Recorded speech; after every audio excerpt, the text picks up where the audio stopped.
কাকা, কন? আমি রামিসা। আমার হত্যাকারীর কি বিচার হবে না? রামিসা রে, এমন একটা কঠিন প্রশ্নের সম্মুখীন আর লাগছে যে প্রশ্নের উত্তর আজ জানা নাই।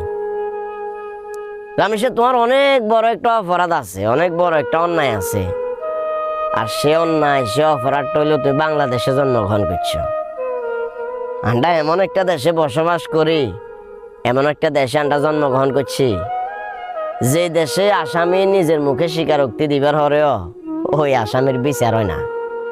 ওই আসামির বিচার হইবার আশ্বাস দেওয়া হয়, কিন্তু দিন শেষে আসামি ঠিকই বারে বারে ঘুরে। রামিসা, খালি তুই নত, তোমার মতো এরকম অনেক শিশুর কান্নার আওয়াজ সময়ের সাথে সাথে বিলীন হয়ে গেছে। অনেক মায়ের চোখের জল শিরোনামের পাতার লগে মিশে গেছে। হয়তোবা বর্তমান সময় তুমি সোশ্যাল মিডিয়াতে ট্রেন্ডিং একটা টপিক, ওই কারণে তোমার হলে মানুষে বিভিন্ন লেখালেখি করে। মানববন্ধন হওয়ার সবচেয়ে দুঃখজনক বিষয় গিয়ে জানা নেই, নির্দিষ্ট একটা সময়ের পরে যখন নতুন করে আরেকটা ট্রেন্ডিং টপিক আইব, সাথে সাথে আমরা বাঙালি জাতি তোমারে বলি যাবো। তোমার খুনি কিংবা অপরাধী যে আছে হেও শাস্তি হয়তো না, কারণ পূর্বে এরকম অনেক ঘটনার শিকার হয়েছি, অনেক ঘটনার সাক্ষী হয়েছি।